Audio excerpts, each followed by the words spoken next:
let's calculate the square root of 72.89 all raised to the power of 3 using logarithm table and law of indices. Solution.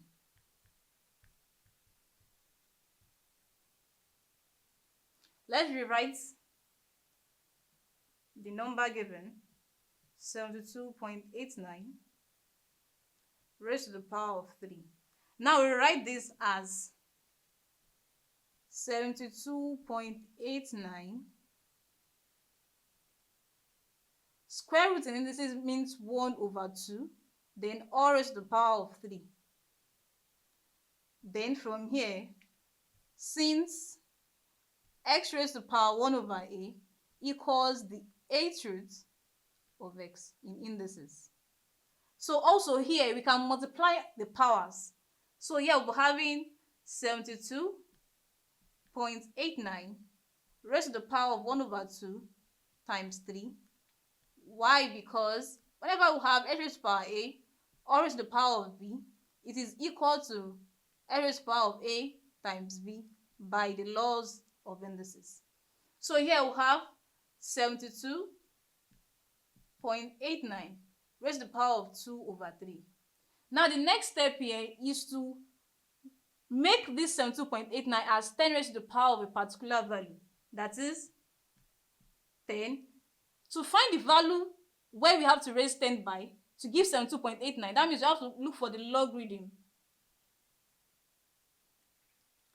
Log of 72.89. And for the integer part first, we express this in standard form as 7.289 times 10 raised to the power of 1. This one here becomes the integer for the logarithm. Then points, we read the values using the logarithm table. 72 under 8 difference 9. That gives us 8621 as 72 under 8. Then a difference of 9, which gives 5. So we add it up, and that gives 8626. So we have 1.8626 as a logarithm of 72.89. So here we have 10 raised to the power of 1.8626 or raised to the power of 2 over 3. Same thing here, this becomes equal to 10 raised to the power of 1.8626 times 2 over 3. Now let's simplify that at this side. 1.8626 multiplied by 2 over 3. Now let's divide. 3 goes here, 1. 3 goes in 1, that's 0. 3 goes in 18, that's 6. 3 goes in 6, we have 2. 3 goes in 2, that's 0. 3 goes in 26, that's 7, remainder 1. And 3 goes in 10, that's 3. And 3 can be rounded down to 0, so we still have 0.6207. Then we multiply by 2. 7 multiplied by 2, we have 4. We take 1. 0 multiplied by 2, 2. 0 plus 1, 1.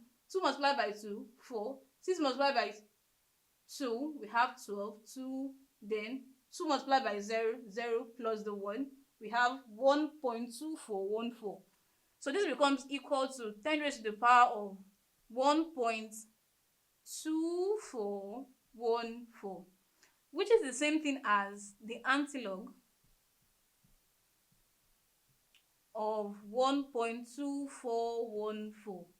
Now to find this antilog, we only look for 24 under 1 difference for under the antilog table. And when you check 24 under 1, you have 1742. But a difference of 4 gives a value of 3. So we add it together with it. It gives us 1745. And to determine where the decimal point is going to be, that depends on this integer. Since we have 1 as this integer, that means the decimal point will be after the first 2 digits. That is 1 plus 1, 2. 1, 2. So the final answer becomes 17.45. Thank you.